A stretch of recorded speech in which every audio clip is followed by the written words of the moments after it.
te tokoki kobongisa mboka bakoko batikela biso bangala na bakongo baluba bashwaili babembe na bateke balali na bamboshi toali bana kongo toyokana ye. Mon message c'est d'abord de féliciter les gens qui ont répondu présents à cette rencontre, une rencontre très importante.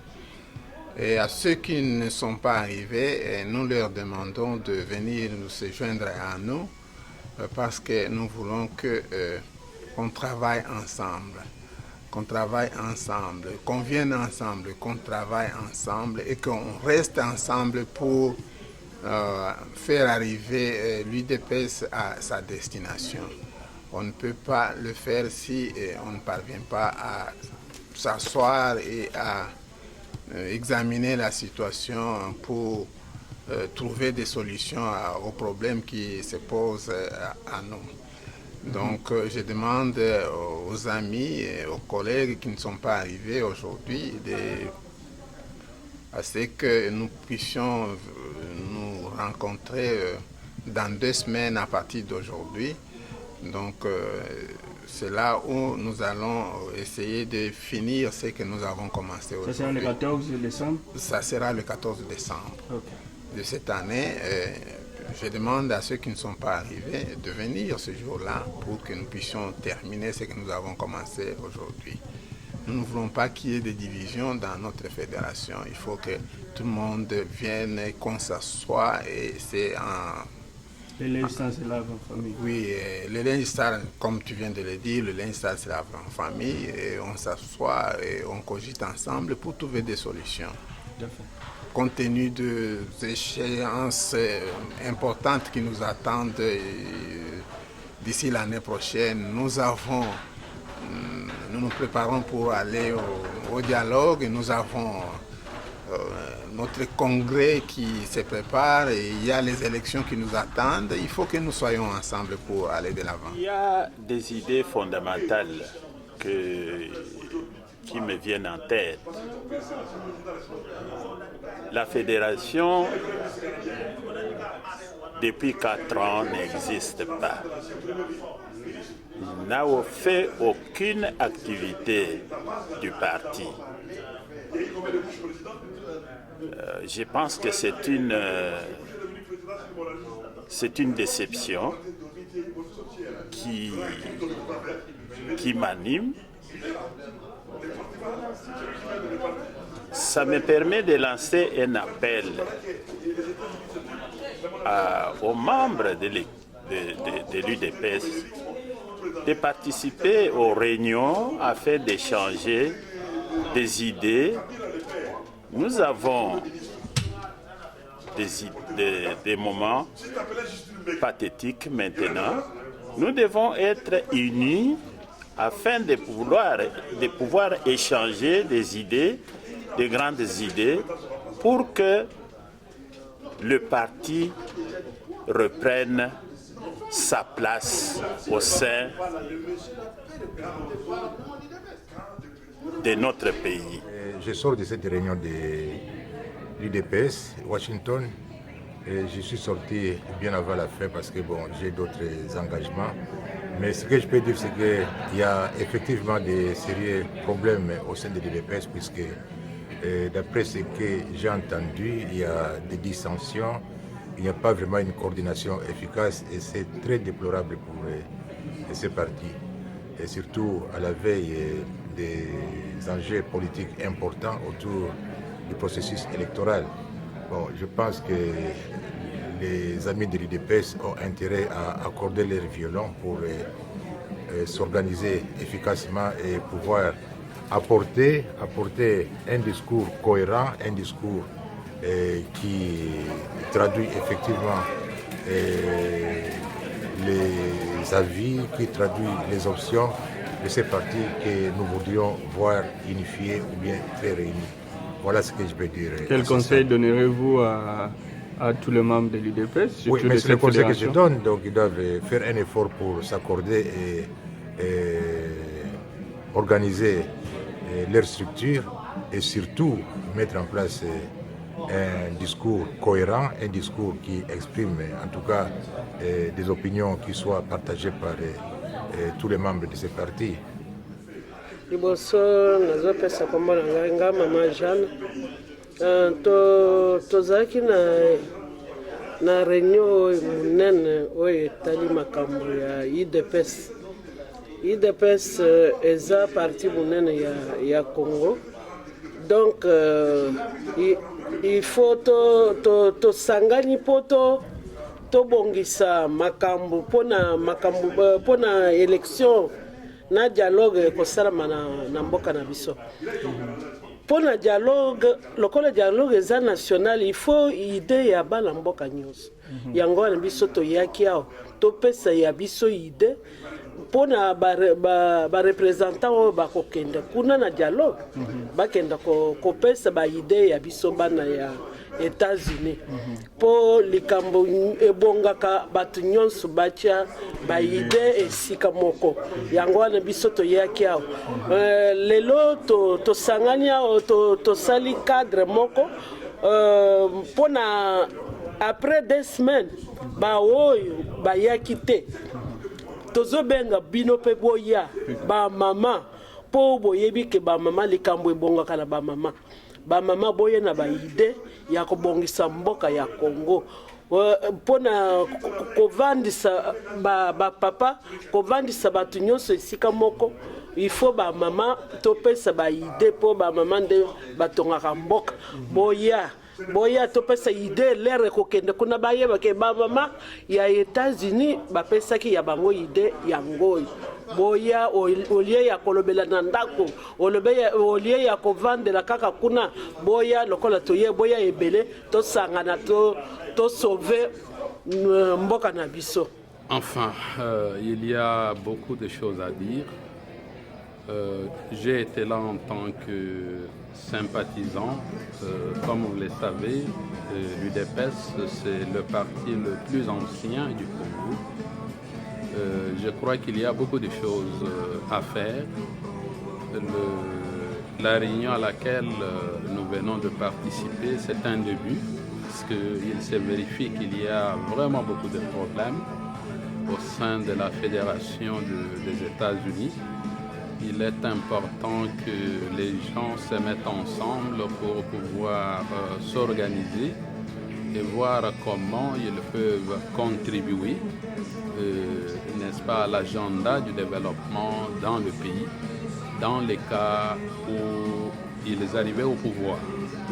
Mais pour y arriver, il faut s'organiser. Et à ce niveau-là, je pense que ce que je viens de voir ce soir, c'est un début. Et les petites idées que nous avons pu partager, je crois que ça pourrait aider éventuellement pour pouvoir comment consolider l'organisation de la fédération. Tout à fait. Alors, professeur, vous avez écrit un livre, on ne va pas parler de ça aujourd'hui, mais vous avez écrit un livre sur lequel je suis tombé juste amoureux en passant. De quoi il s'agit juste à 2 mots? Oui, effectivement, l'intitulé de l'ouvrage, c'est « Sous-estimation de soi et contrainte au succès. Un agenda d'action pour l'avancement africain ». Je crois qu'on peut passer beaucoup de temps pour pouvoir vraiment s'imprégner de ce que ce livre est. Mais bref, je peux dire que si on veut avancer en tant qu'individu, en tant que pays, en tant que société, il faut d'abord essayer de connaître sa propre valeur, sa valeur intrinsèque. Parce que quelqu'un qui se sous-estime, quelqu'un qui pense qu'il est petit, il ne va jamais avancer. Parce que vous vous êtes déjà défini en tant que petit. Alors, au niveau du développement, il se vérifie que notre mental joue pour beaucoup en tant que facteur contributif de notre régression, si vous voulez que je m'exprime ainsi. Alors, dans ces livres, vous allez trouver, n'est-ce pas, cette problématique de sous-estimation de soi qui est suffisamment présentée, suffisamment exploitée, mais pas seulement en termes de problématiques, en termes de choses, des problèmes qui se posent, mais aussi en termes de causes et des solutions à la fois au niveau de l'individu, individu que nous sommes, qu'est-ce que nous devons faire, et au niveau de la société, au niveau du pays, au niveau même des organismes, tant publics que privés. Donc c'est tout un réquisitoire. J'invite les gens qui vont nous lire à travers votre émission de se procurer cet ouvrage. Ça, c'est le début, n'est-ce pas, d'une nouvelle façon de voir et de faire les choses, qui part, n'est-ce pas, de la compréhension de soi. Alors, les gens peuvent avoir ces livres en passant par notre institution qui est WIMI, c'est-à-dire Washington International Management Institute, sur 7603 Carroll Avenue, Tacoma Park, Maryland. Le numéro, c'est 301-270-8232. Merci, professeur. Et on aura le temps de nous asseoir pour décortiquer en long et en large ce livre. Merci. Oui. La fédération de l'IDPS aux États-Unis, ça fait 5 ans, elle a été malade. Elle a été dirigée par quelqu'un qui n'a pas été compétent. Le but de la réunion d'aujourd'hui, c'était laver les linges sans la famille, essayer de mettre en place un comité qui va diriger les activités de l'IDPS pour le moment jusqu'à l'élection du nouveau comité et du nouveau représentant de l'IDPS des États-Unis, et qui va à ce moment-là, la personne que le président va accepter et qui va assurer automatiquement les fonctions de représentant de l'IDPS, et l'autre président fédéral et les autres membres du comité. Et nous voulons le faire ça d'une façon démocratique, pas d'une façon dictatoriale, parce que l'IDPS est un parti démocratique. On va se retrouver en session dans 2 semaines, et puis à ce moment-là, il y aura un mémorandum qui sera élaboré, et dans ce mémorandum, il y aura les analyses de tous les problèmes qui ont causé à ce qu'on ait quand même que l'IDPS se retrouve dans un état amorphe aux États-Unis. Et dès que ce mémorandum sera signé et soumis au président national Étienne Tshisekedi, le même comité, parce que c'est la base qui doit quand même élire ses responsabilités. À ce moment-là, on va élire un comité provisoire qui peut-être un jour deviendra un comité définitif qui va diriger les activités du parti aux États-Unis au moment où on est en train maintenant d'aborder l'année 2016 dans laquelle on lit à ce que Kabila ne puisse pas changer la constitution et se maintenir également au pouvoir. Moi personnellement, je suis beaucoup ravi de voir que les enfants du Congo, sous le label de l'IDPS, cherchent toujours des solutions, des voies et moyens pour que nous soyons ensemble, afin que ce parti cher soit encore réanimé. Parce qu'il y a une léthargie, comme vous-même vous l'avez suivi, le représentant d'autres fois dans l'ancien comité et même m'ont exposé disant que les choses ne marchaient pas. Parce qu'on a toujours crié. Quand même aujourd'hui, comme je viens de le dire, je suis totalement ravi de voir que nous pouvons quand même refaire les choses. Et dans les 14 jours que nous voulons, je pense, à mon humble avis, que nous allons tenter de mettre un comité qui va nous aider à avancer, parce que nous avons des événements qui arrivent d'ici 2016. Alors l'IDPS, en tant que parti majoritaire et le fils aîné du pays, doit être en mesure de battre chemin. Alors vous allez vous retrouver encore en session? Nous allons nous retrouver dans 14 jours pour reprendre encore les mêmes activités que nous sommes en train de faire. Un message à tous les membres de l'IDPS qui vous suivent? À tous les membres de l'IDPS, je demande vraiment que tous nos frères viennent assister au changement, parce que le comité doit encore refaire du chemin pour animer. C'est tout ce que nous cherchons. Que la communauté congolaise qui veulent aussi, de nos frères, qui veulent aussi adhérer à l'IDPS, viennent, parce que l'IDPS est mort. C'est presque mort. Alors nous voulons que les choses reprennent. Et M. Gary, je suis très content, comme vous m'interviewez, je crois que les choses vont aller. Merci beaucoup. Okay.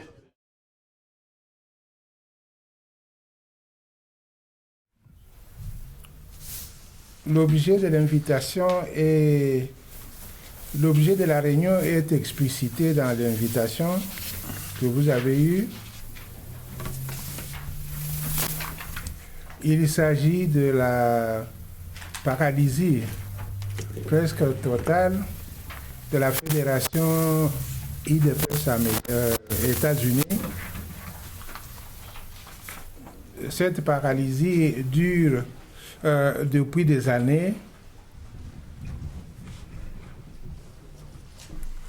et elle est d'autant plus inquiétante, problématique, que nous sommes aujourd'hui à la veille des événements importants dans notre pays, à savoir la tenue d'un dialogue national pour préparer l'avenir du pays, particulièrement des élections présidentielles de l'année prochaine.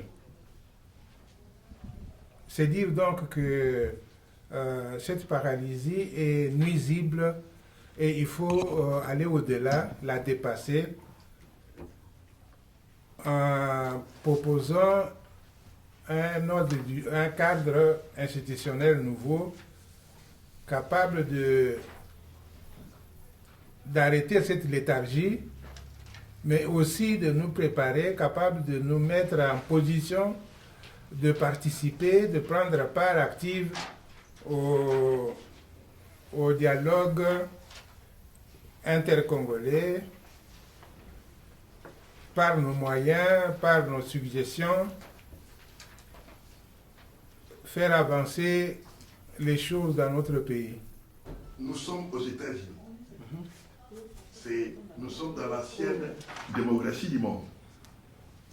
C'est ici où l'IDPS va jouer le plus grand rôle. Mais il y a ce qu'on appelle les systèmes chroniques de paralysie au sein de l'IDPS États-Unis. Nous devons d'abord résoudre ce problème-là. C'est comme je vais prendre les proverbes de chez nous. En Chiluba, les autres qui peuvent traduire là, cette proverbe dit Paris-moi non sama, ni boulaba boussama. C'est-à-dire que dès que l'enfant est malade, la terre aussi est malade. On soigne la terre d'abord. Dès que la terre est guérie, on va soigner l'enfant en deuxième position. Parce que si vous soignez l'enfant et que la terre est malade, l'enfant va vivre sur cette terre, il va encore tomber malade. Le plus grand problème, c'est le problème de paralysie et du fonctionnement de l'IDPS aux États-Unis. Ça fait 4 ans que l'IDPS est paralysé. Il n'y a pas un noyau, on ne sait pas qui est à la tête de la fédération et qui dirige la fédération. Nous devons d'abord revenir à résoudre ce problème-là. Je pense que quand le président, avant de partir, j'étais avec lui à l'hôtel, je pense que le professeur Kayembe était là ou les autres, et il a dit presque la même chose. Il a dit, il a vu la paralysie et les systèmes, tout ce qui s'est passé. Et il nous a demandé, à nous tous, de nous réunir, d'écrire une note pour qu'il y ait une organisation et un noyau. Nous devons d'abord avoir les structures bien établies du parti ici. Et quand on a ces structures bien établies, on peut maintenant travailler et puis penser au niveau des dialogues. Les dialogues se fait au niveau du président Tshisekedi et les autres, et ceux qui sont au gouvernement. Mais si nous n'avons pas de structures ici aux États-Unis, comment est-ce que nous allons faire?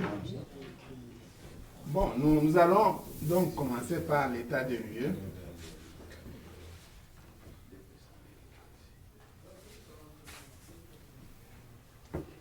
Encore une fois,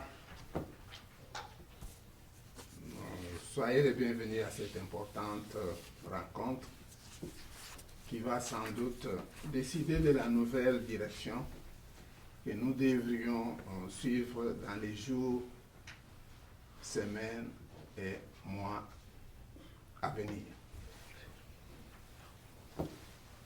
Mais avant d'entrer dans le vif du sujet, c'est-à-dire de vous exposer ce que constitue l'état des lieux de notre fédération aujourd'hui, j'aimerais brièvement vous rafraîchir la mémoire en ce qui concerne notre famille politique UDPS.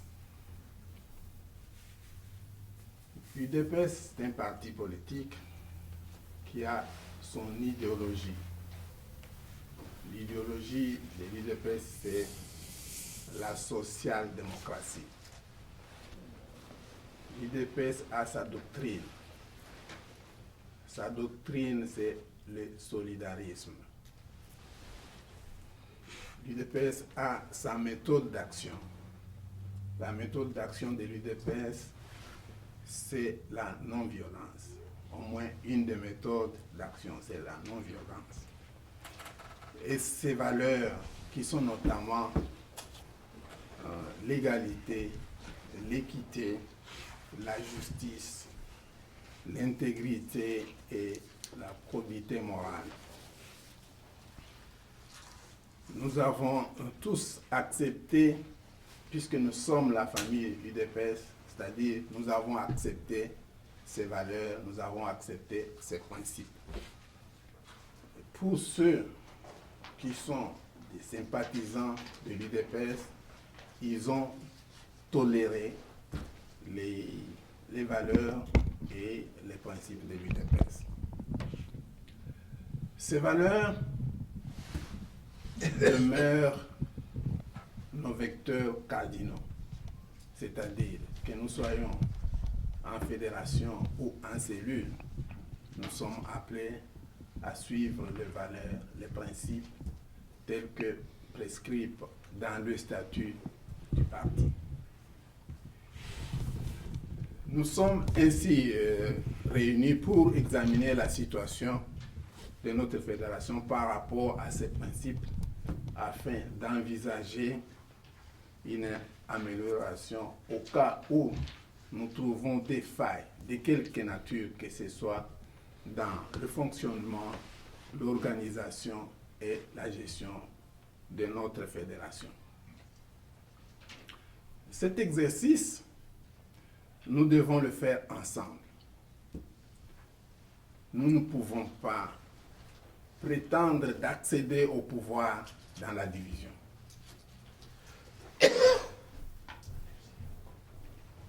Les Américains disent, je cite, United we stand, divided we fall. Nous devons tout faire pour être ensemble, rester ensemble et travailler ensemble pour assurer le succès. Faire le contraire, ça ne va pas nous amener à arriver à notre destination. C'est-à-dire, ça va nous bloquer et nous risquons de rester éternellement dans l'opposition. Il n'est pas un secret pour personne que notre fédération traverse une situation de léthargie indescriptible aujourd'hui. Comment sommes-nous arrivés là? Il y a certainement des responsabilités individuelles ou collectives qu'il faut épingler dans le chef des personnes qui dirigent la fédération aujourd'hui. J'analyse cette situation sur 3 points, plutôt sur 3 plans. Le premier plan, c'est la vision. Deuxième plan, l'organisation. Et troisième plan, la gestion de notre fédération. Lorsqu'on était dans la cellule de redynamisation, on avait décidé qu'on puisse ériger chaque État en une section. Chaque État devrait représenter une section par rapport à ce que nous nous sommes fixés comme objectif pour pouvoir avoir le plus grand nombre de gens possible. Ne soyez pas surpris d'apprendre que sur les 50 États, il n'y a que 2 États qui ont une section de l'UDPS qui marche. Il y a Maryland et il y a Texas. Ailleurs, ça dénote que on n'a pas assuré une bonne organisation pour pouvoir implanter les sections dans tous les États. Donc ça, c'est une faille ou une faillite. Et aussi, vous serez peut-être surpris si on me posait la question de savoir combien de membres de l'UDPS vous avez ici aux États-Unis. Ma réponse serait simple. Je ne sais pas. Si vous me posez une sous-question, pourquoi? Parce que nous n'avons pas de base de données. Donc on n'a pas travaillé de sorte qu'on puisse avoir une base de données. Et lorsqu'on a une base de données, on connaît, il y a autant de personnes.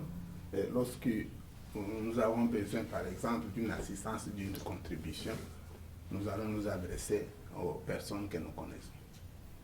Et ça aussi, c'est une faille dans l'organisation et cela doit changer. Tout ce que je vous demande, c'est ceci. Nous devons nous retrouver en place. Créons des structures. La lutte que nous menons de libération, elle est longue. Si quelqu'un parmi nous entre dans l'IDPS, croyant que dans 2 ans ou 3 ans, l'IDPS sera au pouvoir, ne venez pas. La lutte est longue. La lutte de libération, je vous donne 3 exemples avant de conclure. La lutte de libération pour diriger, pour détruire l'apartheid. Ceux qui ont commencé cette lutte-là ne sont pas au pouvoir aujourd'hui. Olivier Tambo, le fondateur de l'ANC, est mort. Il n'est pas arrivé au pouvoir. Ce sont la génération qui a suivi. Peut-être vous et moi, nous ne verrons jamais le pouvoir et la société démocratique continuer. Peut-être nos enfants. Mais si vous venez, vous croyez que dans 2 ans, l'IDPS va partir, nous aurions encore des fractions comme ça, comme les gens qui étaient venus, croyant que Tshisekedi allait passer président en 2012, leurs enfants et tout ça, on allait les nommer ministres et il fallait chasser les autres. Non, la lutte est longue. Ici aux États-Unis, vous avez vu Obama, mais qui ont commencé la lutte de libération des Noirs aux États-Unis. Ils sont morts. King est mort. Tshisekedi va mourir. La lutte va continuer. Elle peut nous prendre 20 ans à partir d'aujourd'hui. Je ne serai pas là. Peut-être quelques-uns parmi vous ne seront pas là. Prenons que la lutte est longue. Maintenant, si nous venons en nous intégrant dans l'IDPS pour avoir des positions au sein du parti, croyant que demain, automatiquement, dès que Tshisekedi sera président, serait là, nous allons continuer à nous entretuer pour rien. Mais si nous venons à cela en prenant cette lutte, elle sera longue. Quand Martin Luther King a mené la lutte de libération dans ce pays, Obama avait 8 ans. Il a dit que je vis la terre promise, mais je ne veux pas y entrer avec vous. Tshisekedi l'a dit indirectement. Il a dit qu'on va arriver à une démocratie. Il a 83 ans. Dans 10 ans ou 15 ans, il ne sera pas là-bas. Qui vous menez la lutte, c'est vous. Elle est longue. Nous nous sommes retrouvés en 1998 à une réunion de tous les représentants de l'IDPS à Bruxelles et en Grande-Bretagne. Et 60% des représentants de l'IDPS à ce moment-là, ce n'était que des Balouba. Et 40% c'était des gens d'autres régions. Je me rappelle le secrétaire général Mpongo. Il me regarde, il me dit Kamba, toi tu es le frère de Tshisekedi. Et il y avait Mbouyi Kala qui représentait l'IDPS au Canada. Kamba Kabangou l'IDPS aux États-Unis. Il a dit, je veux qu'il y ait le changement. Que vous puissiez me donner d'autres personnes, d'autres régions pour prendre la responsabilité du parti. Et moi, en tant que membre de l'IDPS, je parlais avec tout le monde, j'ai vu que c'était vrai. L'IDPS ne pouvait pas arriver au pouvoir si l'IDPS n'était qu'un parti composé de Balouba et tous les représentants de l'IDPS à l'expérience étaient des Balouba. J'ai accepté et j'ai demandé à Mbouyi, qui était à l'autre, de rester président fédéral. Et moi, de rester président fédéral, on a choisi Mayunga pour être qui est à Raleigh et être à ce moment-là représentant de l'IDPS aux États-Unis. Et nous, Kalonzo et les autres, on devait travailler avec. Regarde, nous sommes ici. Je vous donne l'exemple. 1, 2, 3, nous représentons des Kassai. Et comment est-ce que nous devons attirer les gens d'autres régions? Nous pouvons nous organiser pour mettre quelqu'un qui est d'une autre région, qui aime travailler pour le parti, et nous sommes en train de le seconder. Je ne discute pas ici pour être représentant de l'IDPS. Mais le parti doit arriver à la conclusion. Pour que nous puissions gagner les élections, nous pouvons prendre les Bandundu, prendre les Bazaï, prendre le Chaba et prendre les Bandundu et les autres régions. Nous devons travailler avec les gens des autres régions. Ma question est celle-ci. Est-ce que les invitations qui étaient lancées,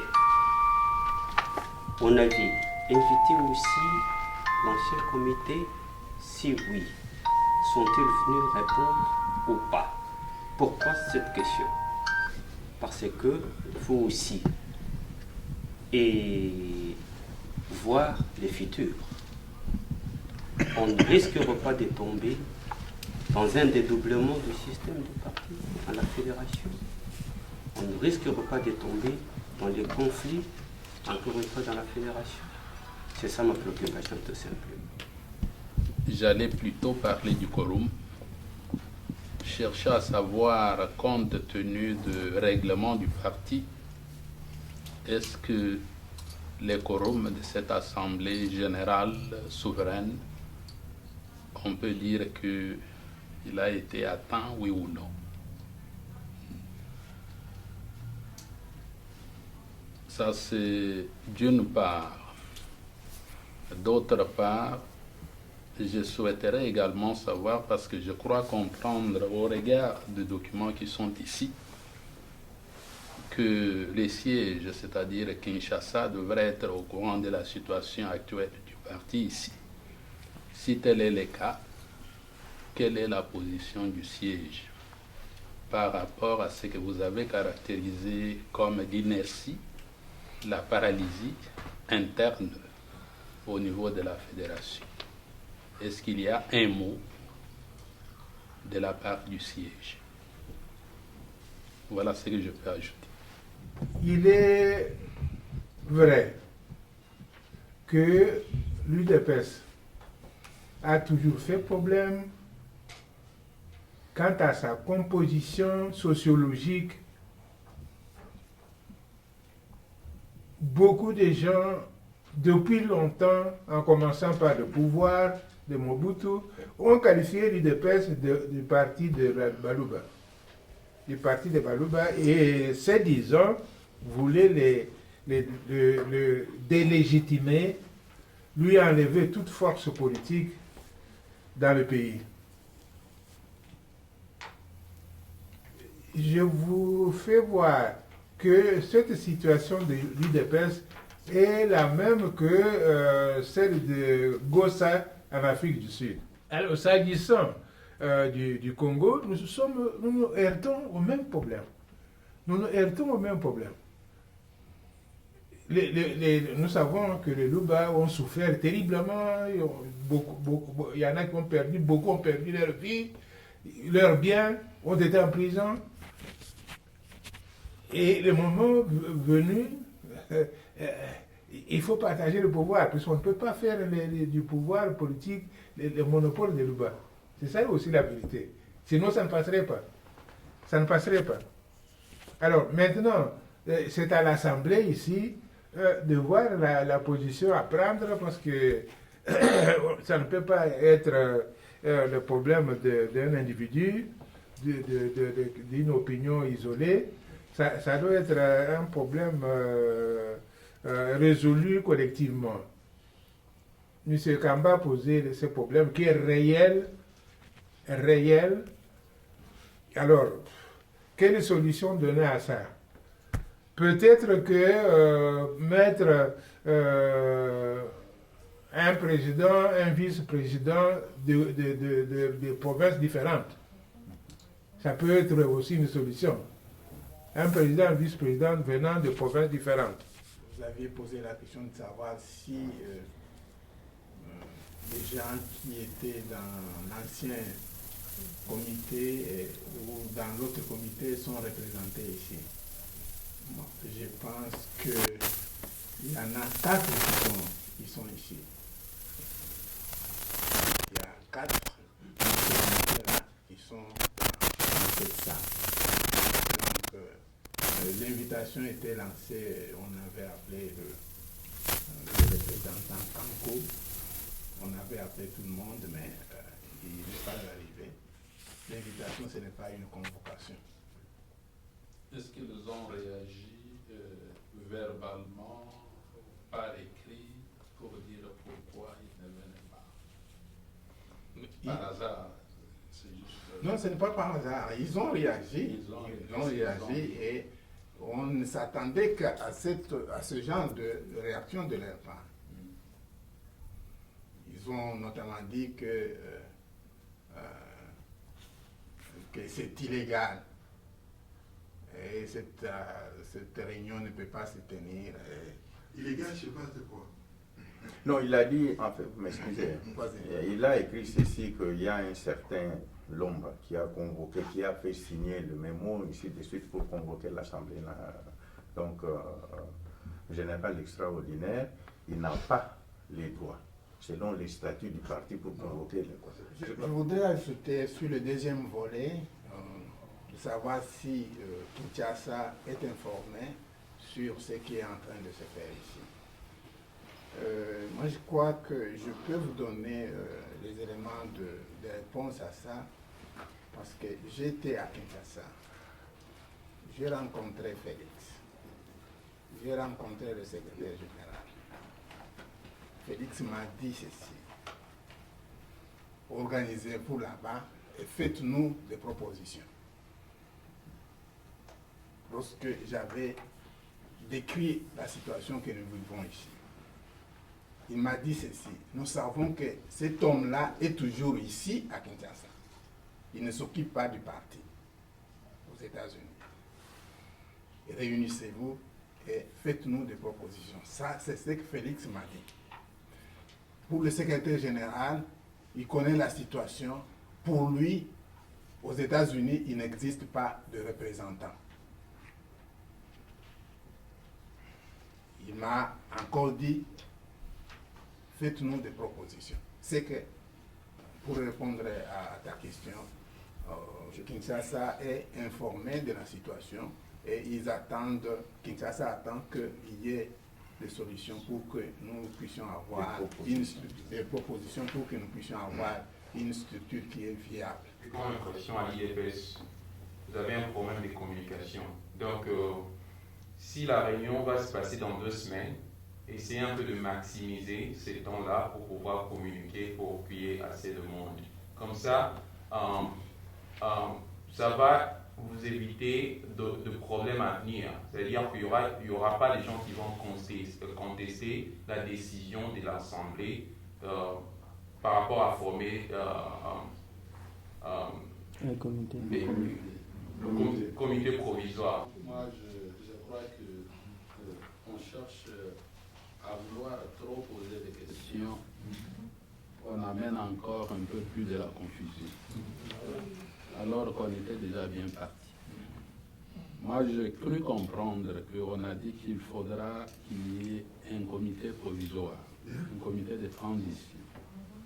Moi, je ne pense pas que ces comités, qu'il soit nécessaire qu'il soit un comité élu. On peut désigner, n'est-ce pas, les gens sur la base, n'est-ce pas, à la fois de la compétence et de la disponibilité des gens pour pouvoir, n'est-ce pas, assurer les affaires courantes. Et c'est ces comités provisoires qui va vous amener, je dis vous parce que moi je ne suis pas membre, je ne suis que un sympathisant. Je suis là juste pour aider. Alors, c'est ces comités-là qui va, donc les comités de transition, qui va nous conduire, n'est-ce pas, au comité définitif et qui sera, lui, élu. Alors, à ce niveau-là, nous avons, par exemple, Sébastien, bon, il est secrétaire, mais il n'y a pas de problème qu'il se présente comme président, s'il le veut. C'est aux membres, n'est-ce pas, de voter. Bien sûr, on peut peut-être proposer qu'il y ait un petit exercice pour voir un peu est-ce que les gens qui se sont présentés, est-ce que ce sont des gens qui peuvent faire l'affaire, oui ou non. C'est pour cela, dans certaines situations, vous voyez qu'il y a un petit débat contradictoire.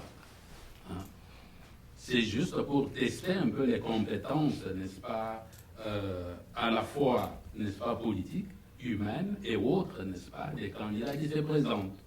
Alors, ce que je suis en train de proposer ici est que je crois que les éléments de réponse par rapport à ce qu'on souhaiterait faire sont déjà là.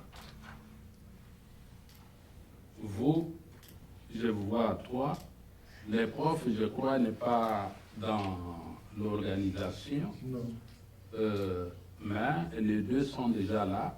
Si les profs l'acceptent, il peut, n'est-ce pas, être dans les provisoires. C'est tout simplement pour aider à accélérer les choses un peu rapidement.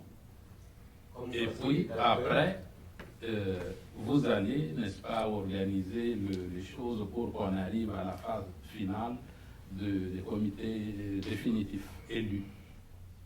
Oui, mais la question est là. Comment cette phase finale aura lieu? Comment ça se fera? On a dit dans 14 jours. Mais alors, dans 14 jours, on aura déjà cogité sur les noms, les compétences, les critères, où on vient... Je crois qu'il a posé un problème fondamental qui est de communication.